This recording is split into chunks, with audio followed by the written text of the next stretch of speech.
La dernière vidéo sur la grande quantité d'hommes qui occuperont l'enfer a fait réagir plusieurs de mes contacts qui se sont fendus de commentaires tout aussi fructueux les uns que les autres et qui méritent certains éclaircissements. Notamment, cette vidéo fut motivée par deux hadiths qui globalement disent la même chose et qui ont été rapportés par le Bukhari et selon lesquels Dieu Tout-Puissant demandera à Adam de prendre dans sa descendance 900 ou sur 1000 éléments de sa descendance, il en prenne 999 pour l'enfer, et un parmi eux sera sauvé pour gagner le paradis. Ou parmi 1000 éléments de sa descendance, pour être plus précis, 999 seront voués à l'enfer, et un sera sauvé et gagnera le paradis. Et dans ce même hadith, mais aussi dans un hadith, le hadith précédent, il y a l'exemple pour illustrer la chose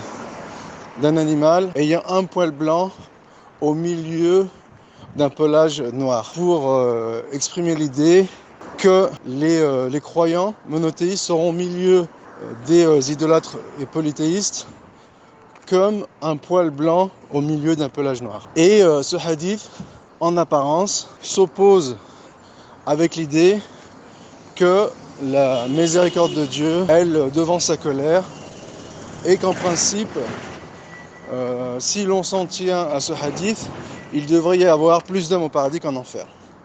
Voilà quelle fut la problématique à laquelle j'ai répondu, en m'appuyant sur un élément de réponse, et qui est que, au-delà du fait que Dieu est clément, et au-delà du fait que s'il y a autant d'hommes en enfer, c'est que leur crime est à hauteur de ce qui a motivé la colère de Dieu. Donc c'est un crime extrêmement grave, en sachant que Dieu ne fait injustice à personne.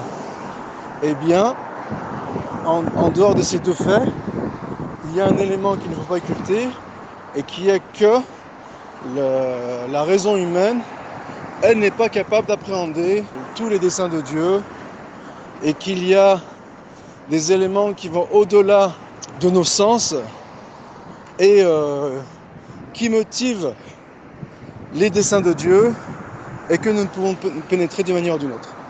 En cela, il faut se soumettre à son décret et à ses lois, étant donné qu'il est le souverain absolu et qu'il ne faut pas se révolter contre ses décisions.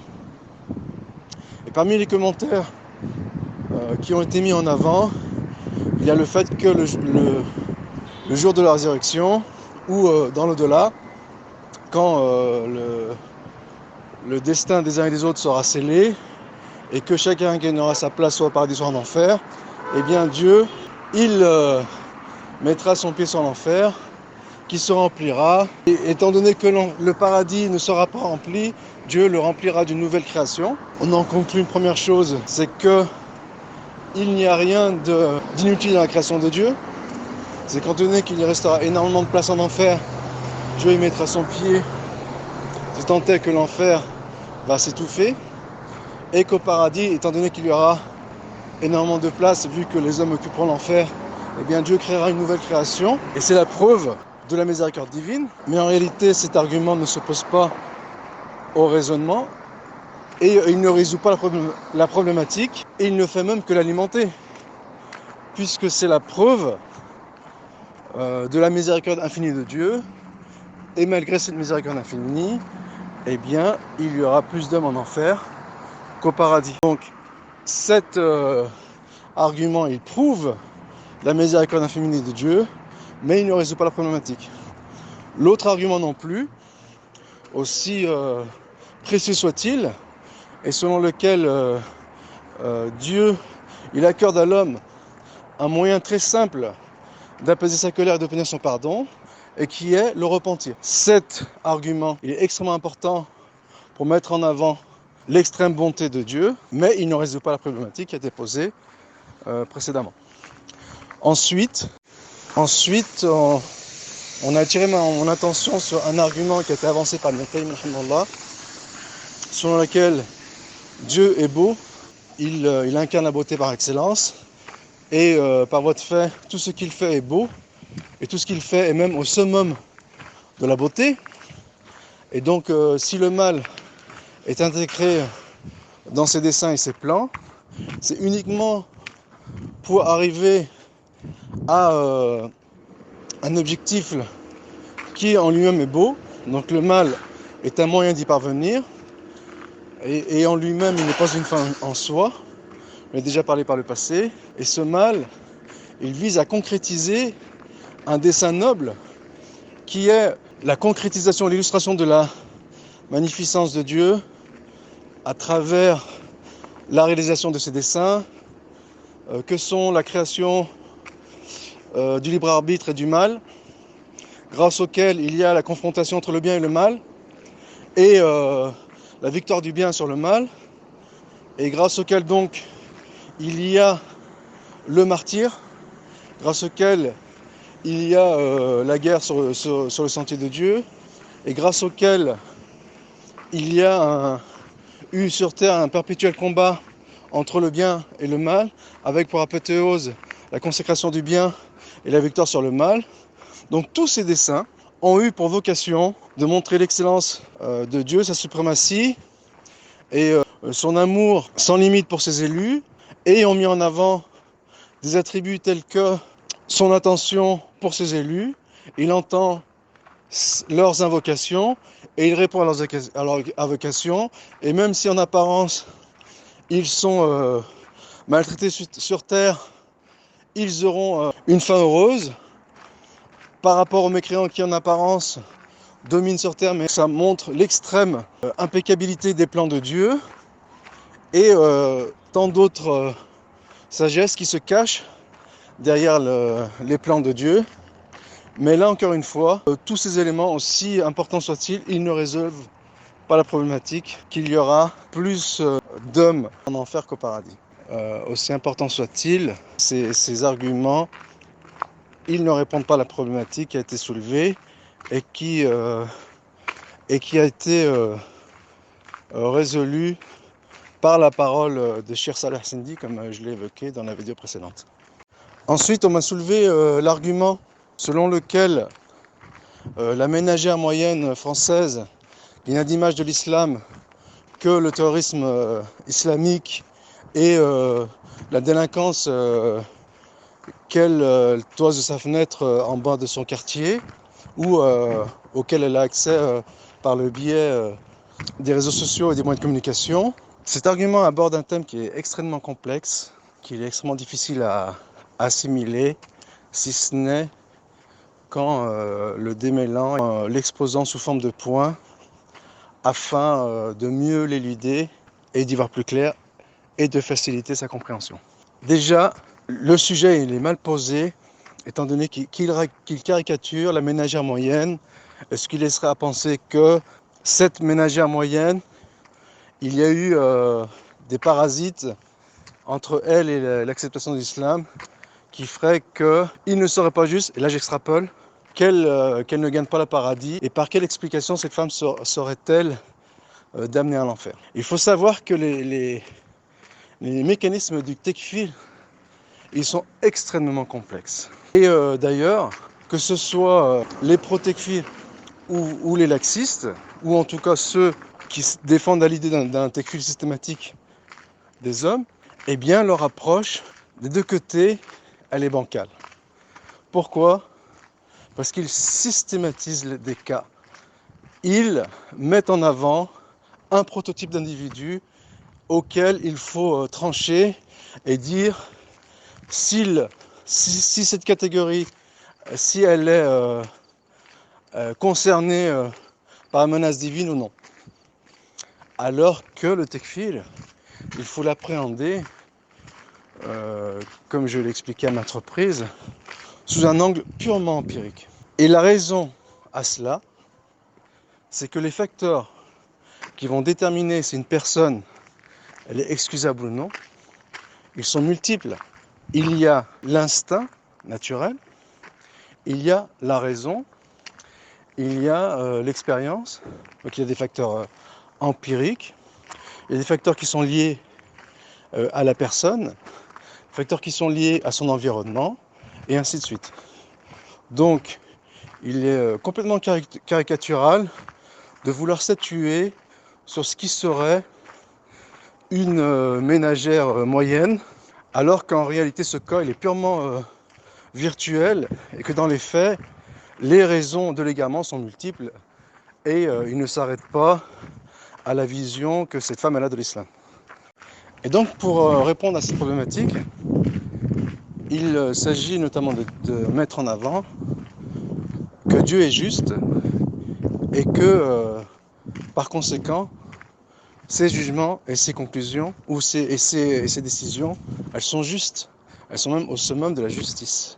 C'est-à-dire que Dieu incarne la vérité et ses jugements sont justes. Il a le compte rapide et il ne se trompe jamais dans ses comptes.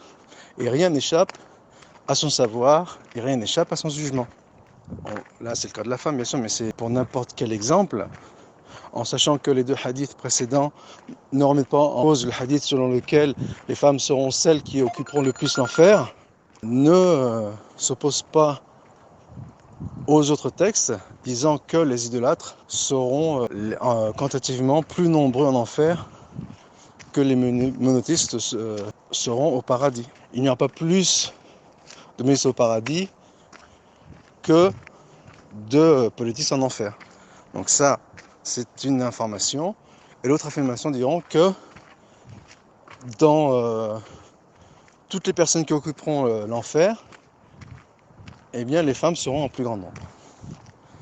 Voilà, donc la problématique du départ ne concerne pas uniquement les femmes, mais les hommes, l'homme avec un grand H, donc, et qui intègre également les femmes.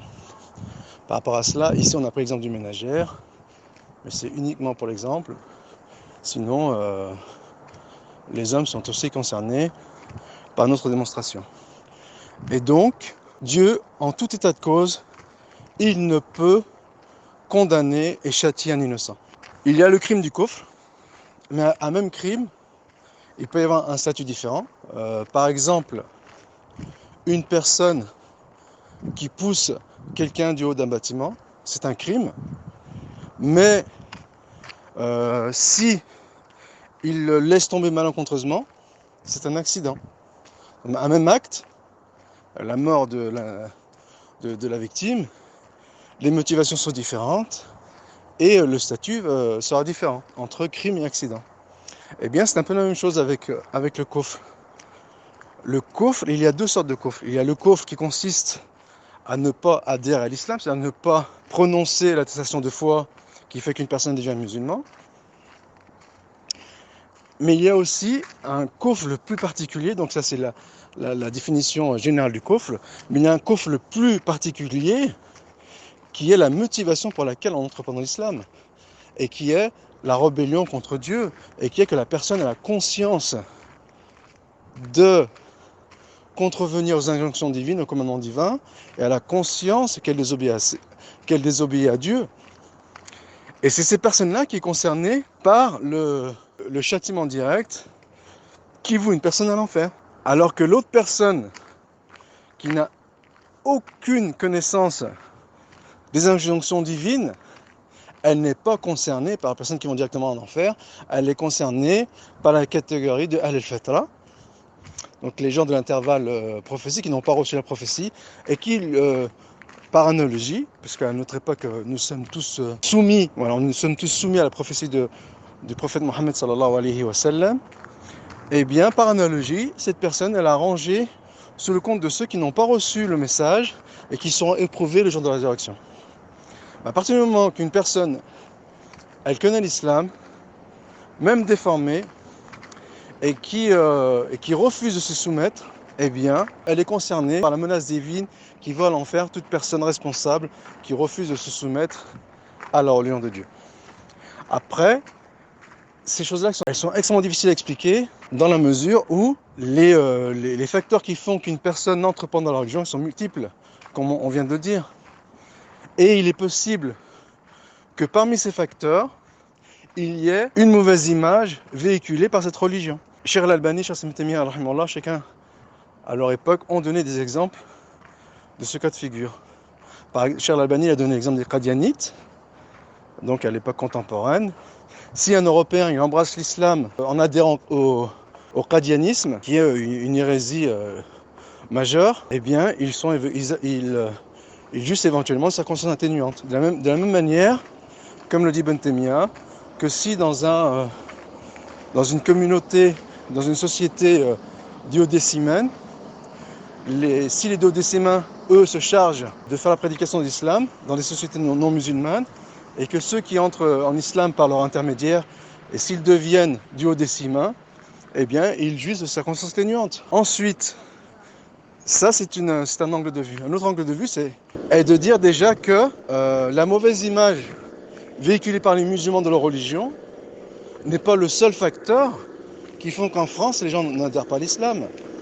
Il y a des facteurs endogènes, notamment que par le passé, donc il y a une lutte incessante entre l'athéisme, qui est incarné par la franc-maçonnerie, et le gnosticisme, et le monothéisme, qui est incarné par le catholicisme en France, et qui tous deux ont contribué, chacun à sa façon, et chacun sous un angle déterminé, à égarer les hommes de leur devoir de se soumettre à la religion de Dieu. Et pour ce qui est des catholiques, ils ont mis en œuvre avec un zèle effroyable tous les moyens pour détourner les gens de l'islam.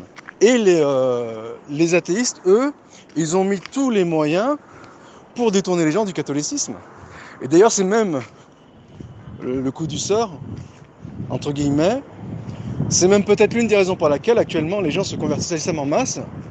C'est à cause du travail des athées francs-maçons contre la religion catholique, et qui a donc enlevé ce parasite, qui a mis un terme à ce parasite que constituait, ou cette barrière que constituait le catholicisme contre la conversion à l'islam, étant donné que les catholiques, les missionnaires catholiques ont mis tout en œuvre pour véhiculer une image négative de l'islam. Et d'ailleurs, il est intéressant de constater que les grands francs-maçons du XVIIe, XVIIIe siècle, ils avaient une image positive de l'islam. Mais en fait, l'image positive que ces francs-maçons ils avaient de l'islam, c'était en réaction au catholicisme, qui constitue à leurs yeux le summum de l'obscurantisme. Donc tout est relatif. Et si actuellement l'islam, elle est, on va dire, la cible principale des pouvoirs de l'ombre, c'est parce qu'elle constitue désormais l'obstacle majeur de leur velléité de domination, notamment par les voies économiques et financières, et bien du fait de la résistance, entre guillemets, des sociétés musulmanes à cette volonté impériale nouvelle, qui bien sûr qui se présente sous de nouvelles formes, fait qu'elle devienne la cible prioritaire de ces, on va le dire grossièrement mondialistes, à vocation maçonnique, c'est-à-dire que dans les rangs desquels il règne en masse des francs-maçons. De la même manière que dans les années 50, au milieu du XXe siècle, la cible principale de ces mondialistes, c'était les nationalistes, étant donné qu'ils constituaient un frein à leur velléité hégémonique. Donc avec Franco en Espagne, le fascisme en Italie et le nazisme en Allemagne. Et ces trois bastions de révolte ont été diabolisés par ceux qui veillaient à la destruction des nations, tandis qu'ils construisaient des obstacles, ils construisaient des digues contre la destruction des nations. Eh bien, ils ont été diabolisés et ils ont été détruits. Ensuite, il fallait s'attaquer au communisme qui a été diabolisé. Et après l'effondrement de la Russie, c'est l'islam qui a été pris pour cible. Donc, on voit que, en plus, derrière les intérêts idéologiques, il y a bien sûr des intérêts économiques et hégémoniques, en sachant que c'est souvent les deux sont liés, mais tout ça pour dire qu'actuellement, il y a une grosse propagande anti-islam. C'est pour les mêmes raisons qui ont motivé les mondialistes à détruire les trois grands bastions de résistance, qui étaient le franquisme, le fascisme et le nazisme. Et d'ailleurs, Pétain était un nationaliste et il est peint sous une mauvaise image. Donc on pourrait en reparler, mais là où je veux en venir, c'est que la mauvaise image qui est véhiculée de l'islam, elle n'est pas le fait uniquement des musulmans. Donc déjà, l'image d'entrée, elle est biaisée. Ensuite, en dehors des facteurs exogènes et des facteurs endogènes à une société, il y a des facteurs, on va dire, micro ou personnels, qui relèvent de la personne. Et notamment, que cette personne, elle refuse de se soumettre à une religion contraignante. Avant de répondre à cela, à ce point, on va augmenter la difficulté en disant qu'il y a plusieurs visions de l'islam. C'est-à-dire que si le terrorisme islamique est mal vu par les Occidentaux, mais ces mêmes Occidentaux, ils ont accès à une vision progressiste et moderniste de l'islam qui sont plus en phase avec leur vision du monde et qui est du fait que cette vision de l'islam aseptisée par ses tenants, elle est plus acceptable par ces Occidentaux, eh bien, ils pourraient éventuellement embrasser l'islam par leur biais, par cette vision aseptisée. Et d'ailleurs, c'est ce qui se passe. Nombreux sont les non-musulmans qui se convertissent à l'islam réformiste.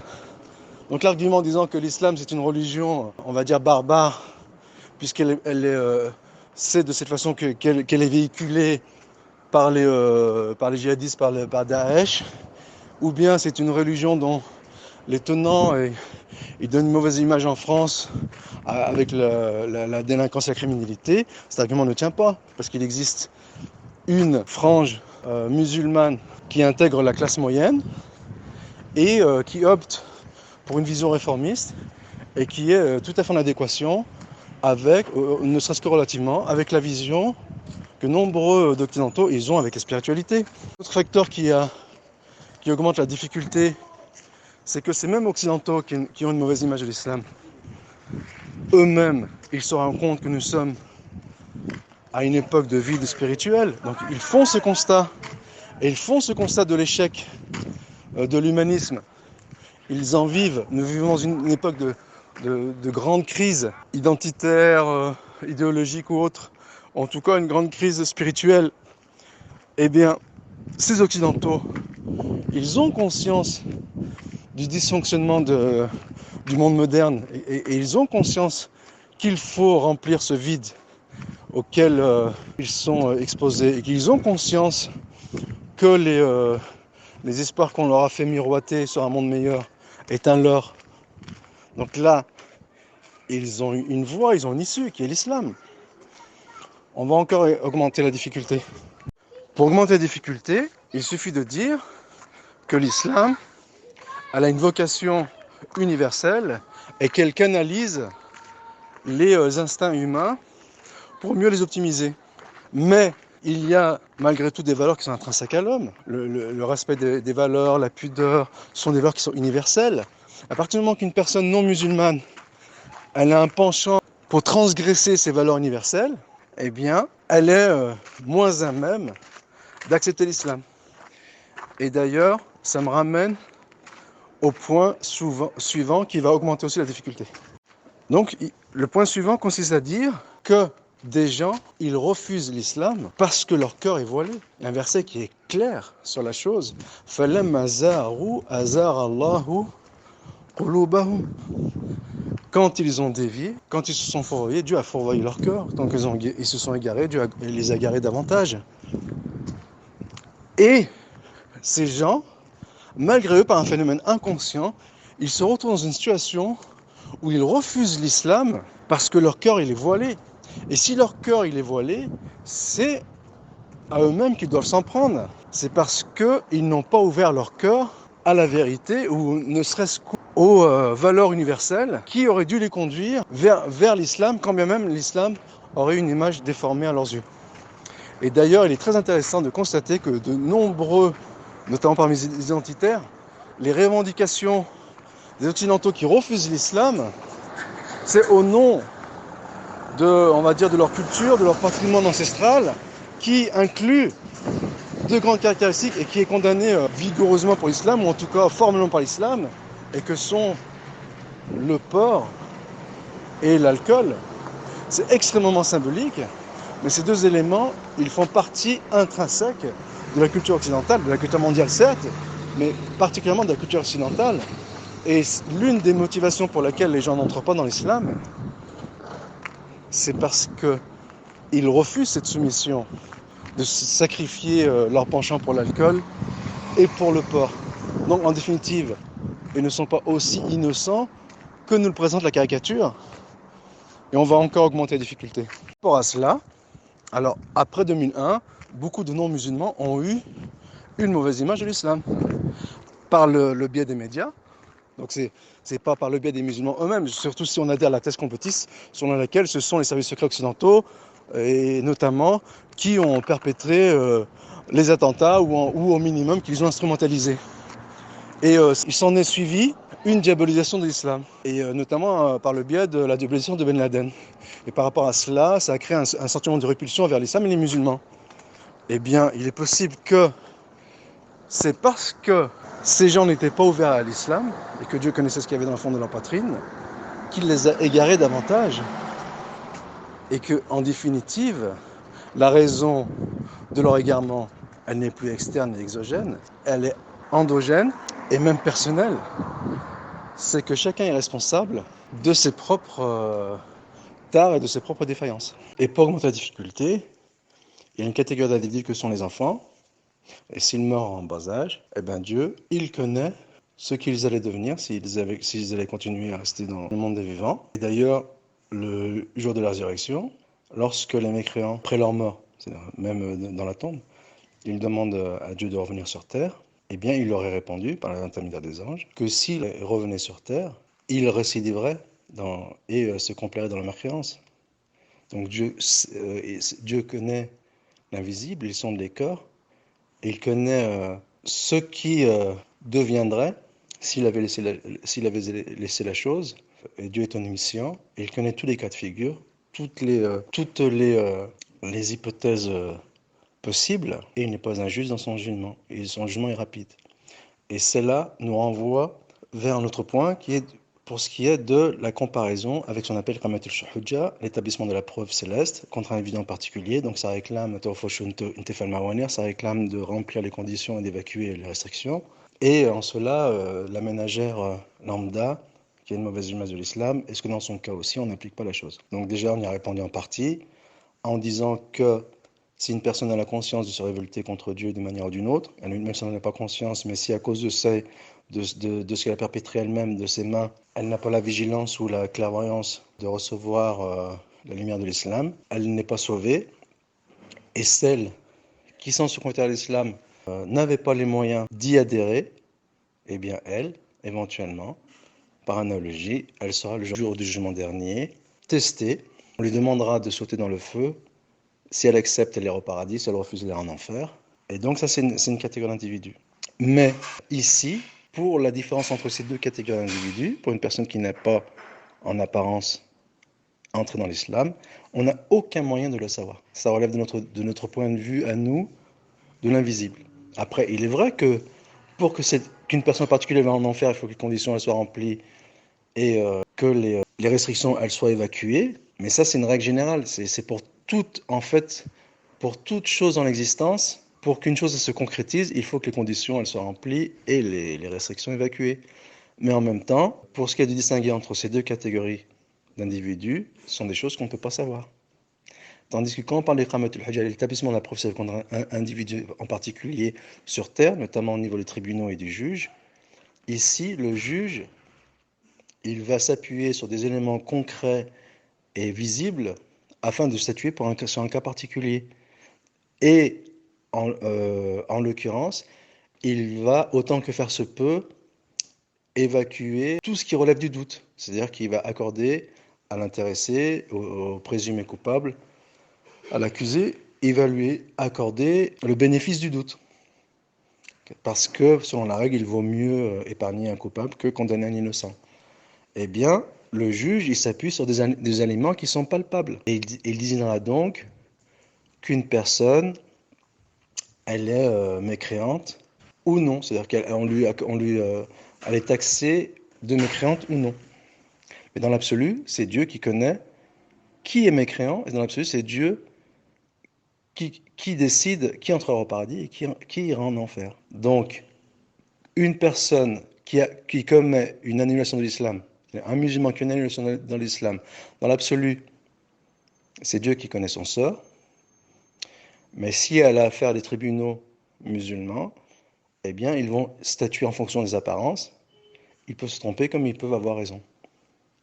Et pour ce qui est de la distinction entre une personne qui est de al-fatra, c'est-à-dire à une époque contemporaine, une personne qui relève, qui est excusable parce qu'elle n'a pas reçu le message de l'islam, ou en tout cas ne l'a pas reçu, ou elle l'a reçu avec des parasites, et une personne qui ne l'est pas, sont des choses qui sont extrêmement difficiles à déterminer, et d'ailleurs ce n'est pas entre nos mains. Donc on ne peut que théoriser la chose sans faire ce qu'on disait des caricatures toutes faites, d'une part, et sans être formel que telle personne fait partie de telle ou telle catégorie. Donc on théorise, et après, les ensembles, ils se font de façon empirique, mais surtout, la décision, elle revient à Dieu, elle n'est pas entre nos mains.